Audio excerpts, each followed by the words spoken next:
ஓம் சாய்ராம். என் அன்பு செல்லமே, என்னுடைய அழகான தங்கமே, உன்னுடைய வாழ்க்கையில் நீ கஷ்டப்பட்டு கொண்டு இருப்பது தெரியாம உன்னுடைய சொந்தத்தில் இருப்பவர்கள் எல்லாம் நீ நன்றாக இருக்கிறாய் என்று நினைத்து உன்னுடைய முதுகுக்கு பின்னால் அதிகமான வார்த்தைகளை விடுகிறார்கள். அவள் நன்றாகத்தான் இருக்கிறாள், அவள் இப்படி இருக்கிறாள், அப்படி செய்து கொள்கிறாள், இந்த மாதிரியான குடும்பத்தில் நடத்துகிறாள், அந்த மாதிரி குடும்பத்தில் நடத்துகிறாள் என்று வாய்க்கு வந்தது போலெல்லாம் பேசுகிறார்கள். இது பொறாமைகள் வேற. நீ உன்னுடைய குடும்பத்தில் இருந்து எவ்வளவு கஷ்டப்படுகிறாய் என்பது உனக்கு தான் தெரியும். சில சமயம் வாழ்க்கையே வேண்டாம் என்று சொல்லும் நிலைமைக்கெல்லாம் போயிருக்கிறார். எந்த ஒரு விஷயத்திற்கும் பணம் கொடுக்க முடியாமல் கடனால் வாடி வதங்கி எழுந்திருக்கிறார். இதெல்லாம் அவர்களுக்கு எங்கு தெரிய போகிறது? நீயே சொல் பார்க்கலாம். இதெல்லாம் அவர்களுக்கு எங்கு தெரிய போகிறது? அடுத்தவர் வீட்டு நாயத்தை பார்த்து கொண்டு தன்னுடைய வீட்டில் இருக்கும் சில அழுக்குகளை விட்டு விடுகிறார்கள். புரிகிறதா? அவர்கள் வீட்டில் அத்தனை அழுக்குகள் இருக்கிறது. அதை பார்த்து கொண்டே அதற்கான வேலைகளை செய்யாமல் மற்றவனுடைய குடும்பத்தில் இவன் முன்னேறுகிறானா அவன் முன்னேறுகிறானா என்று பார்க்கிறார்கள். தன்னுடைய பிள்ளைகள் எப்படி வளர்க்க வேண்டும், தன்னுடைய குடும்பத்தை எப்படி முன்னேற்ற வேண்டும் என்று யாரும் இங்கு நினைப்பதே இல்லை.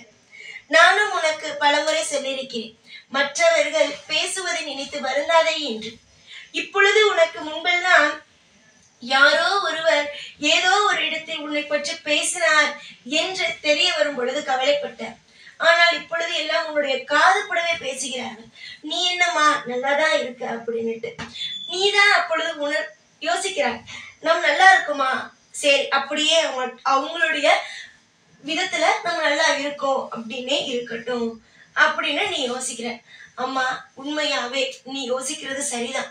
அவங்க என்ன நினைக்கிறாங்க, நீ நல்லா இருக்கேன்னு. அப்படியே இருக்கட்டும். ஏனென்றால் நல்ல விஷயத்தை தானே யோசிக்கிறார்கள், எதிர்மறையாக அல்லவே.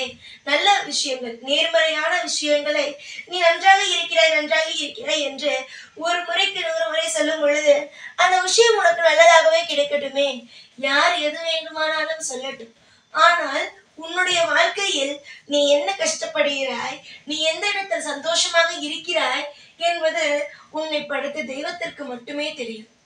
உன்னுடைய வாழ்க்கையில் நிறைய நேரத்தில் யார் எப்படிப்பட்டவர்கள், எந்த மாதிரியான விஷயத்தை எல்லாம் உனக்கு செய்கிறார்கள், எந்த விதத்தில் உனக்கு துரோகம் நடக்கிறது, எந்த விதத்தில் உனக்கு நல்லது நடக்கிறது என்பதை நீ உன்னுடைய கண்ணுக்கு நான் காட்டியிருக்கிறேன். பல பேரை நம்பினார், ஆனால் சில தவறுகள் உன்னுடைய வாழ்க்கையில் நடக்கும் பொழுதுதான், ஓ இவர்கள் எல்லாம் நம் கூடவே இருந்து நமக்கு குழி பறித்தவர்களா என்று உனக்கு தோன்றியது. அந்த அளவுக்கு நீ யதார்த்தமாகத்தான் இருந்தாய். சில சமயத்தில் உன்னுடைய மனதை விட்டு சிலரிடம் நீ பேசும் பொழுது அதை அப்படியே கேட்டுக்கொண்டு அடுத்த நபரிடம் போய் சொன்னார்கள். இத்தனை நாள் அதையெல்லாம் தெரியாமல் அவர்களிடம் உன்னுடைய குடும்பத்தில் இருக்கும் ஒவ்வொரு விஷயத்தையுமே நீ சொல்லிக்கொண்டே இருந்தாய். ஆனால் இப்பொழுது அவர்கள் எல்லாம் யார், என்னென்ன விஷயத்தை செய்கிறார்கள், என்னென்ன விஷயங்கள் உனக்கு எதிராக செய்கிறார்கள் என்று தெரிந்து கொண்டு அவர்களிடம் எல்லாம் உன்னுடைய குடும்பத்தில் இருக்கும் விஷயத்தை சொல்வதையே நிறுத்திவிட்டார். இப்படிதான் தங்கமே, ஒவ்வொருவரையும் ஒவ்வொரு முறையில் உனக்கு தெய்வமானது காட்டும், அவரிடம் இருந்து காப்பாற்றும். இன்னுமே சிலரை உனக்கு புரிய வைக்காமலேயே இருந்திருந்தால் என்ன ஆகும்? ஏமாந்து இருப்பாய். பணத்தினாலும் ஏமாந்திருப்பாய், உன்னுடைய மனதினாலும் உடைந்து போயிருப்பாய். கஷ்டங்கள் ஏன் வருகிறது என்று கேட்கிறீர்களே, கஷ்டங்கள் வருவது எதற்கென்றால் இது போன்று இருக்கும் சிலரை புரிந்து கொள்ளத்தான். இந்த மாதிரியாக இருக்கும் சில ஆட்கள் கூட பழகி கொண்டு துரோகங்களையும் செய்கிறார்கள். இந்த மாதிரியான ஆட்களை புரிந்து கொள்ளவும், உன்னை சுற்றி என்னென்ன நடக்கிறது என்பதை நீ தெரிந்து கொள்ளவும் தான் கஷ்டங்கள் என்ற ஒன்று வருகிறது. புரிகிறதா? நம்பிக்கை வையுங்கள். உங்களுடைய வாழ்க்கையில் எதுவாக இருந்தாலும் அது நன்மைக்குத்தான் என்று நீங்கள் முதலில் ஒரு உறுதியான ஒரு நம்பிக்கையை வையுங்கள். யார் வேண்டுமானாலும் உங்களுடைய வாழ்க்கையை புரிந்து கொள்ளாமல் இருக்கலாம், நீ செய்யும் சில விஷயங்களை புரிந்து கொள்ளாமல் இருக்கலாம். ஆனால் உன்னுடைய வாழ்க்கையின்படி உன்னை நீயே புரிந்து கொண்டு உன்னுடைய தொழிலை நீ புரிந்து கொள்ள வேண்டியது நீ மட்டுமே தான். உனக்கு எப்பொழுதுமே நான் இருப்பேன்.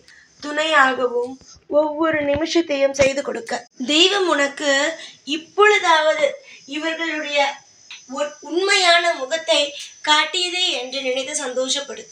குடும்பத்திற்குள் 1000 பிரச்சனைகளோடு நீ வாழ்ந்து கொண்டு இருக்கிறாய். ஆனால் வெளியில் என்ன சொல்கிறார்கள்? இவள் நன்றாகத்தான் இருக்கிறாள், நமக்கு நேராக நடிக்கிறாள் என்று. நீ யாருக்கு நேராகவும் நடித்தது கிடையாது. எதுவாக இருந்தாலும் எப்படி இருந்தாலும் நேராக பேசுவார். இப்படியா, இது நடந்துச்சா, அது நடந்துச்சா, இதெல்லாம் நீ நேரா பேசுறதுனால அவர்கள் என்ன நினைக்கிறார்கள்?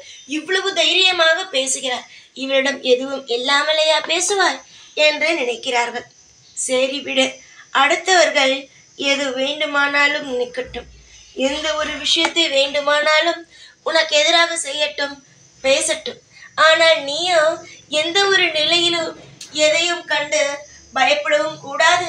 ஐயோ, இவர்கள் இதெல்லாம் பேசுகிறார்கள் என்று நினைக்கவும் கூடாது. ஏனென்றால் அப்படி நினைக்கும் பொழுது என்ன தெரியுமா தங்கமே ஆகுகிறது? பலவீனமாக ஆகுகிறார். ஐயோ ஐயோ என்று நீ சொல்லும் பொழுது அந்த இடத்தில் தெய்வங்களானது போய் கெட்ட சக்திகளானது வருகிறது.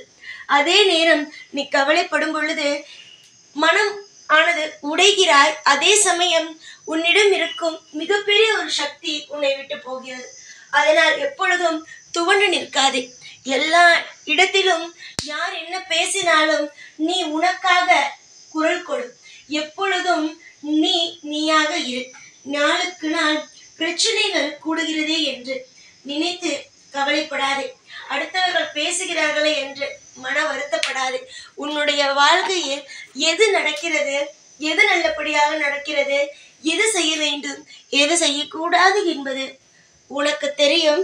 அதை கடைசி வரைக்கும் யாருடைய விஷயத்தையும் காதில் வாங்காமல் தொடர்ந்து செய். இதில் நீ பணக்காரி ஆகலாம், இல்லை மற்றவர்கள் உன்னை கேலி செய்யலாம். ஆனால் ஒரு பொழுதும் மனதை மட்டும் விட்டுவிடாதே. நான் உனக்கு ஒரே ஒரு விஷயத்தை மட்டும் இந்த நேரத்தில் சொல்கிறேன். அடுத்தவர்கள் பேச்சை கேட்டு நீ அதிகமாகவே மனம் உடைந்து போகிறாய். இனிமேல் மனமுடைந்து போவதை நிறுத்திவிட்டு சந்தோஷமாக இருக்கும் வழிகளை பார்.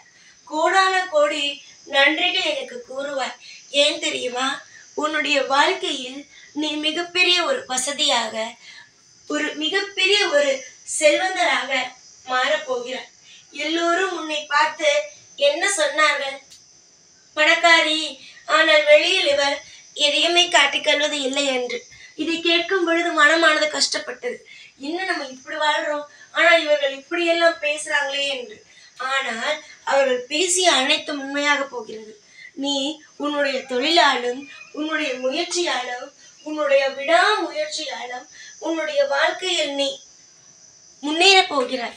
உன்னுடைய தொழில் மூலமாக உனக்கு பணம் வரப்போகிறது. உன்னுடைய தொழில் மூலமாக உனக்கு நிறைய லாபங்கள் கிடைக்க போகிறது.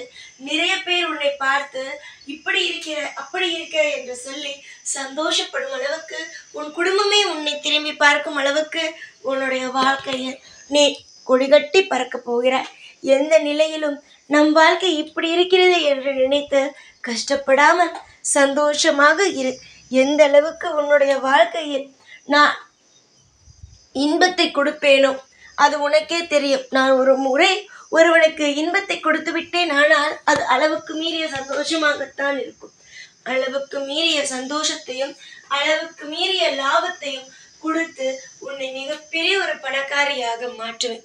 நம்பிக்கையோடு இருங்கள். எல்லா நேரமும் இனி உனக்கான நேரங்களே. நிறைய பேர் தோற்று போவாயும் என்று நினைத்தார்கள். சில பேர் பணக்காரி என்று நினைத்து இவள் நம்மை பொய் சொல்கிறாள் என்று நினைத்தார்கள். இவர்களுக்கெல்லாம் மத்தியில் நீ யார் என்று உண்மையான முகத்தை காட்ட வேண்டிய நேரம் வந்துவிட்டது. உன்னுடைய வாழ்க்கை மாறப்போகிறது. சந்தோஷமாக இரு. எப்பொழுதும் உன் கூடவே இருப்பேன். இந்த சைனான். ஓம் சாய்ராம்.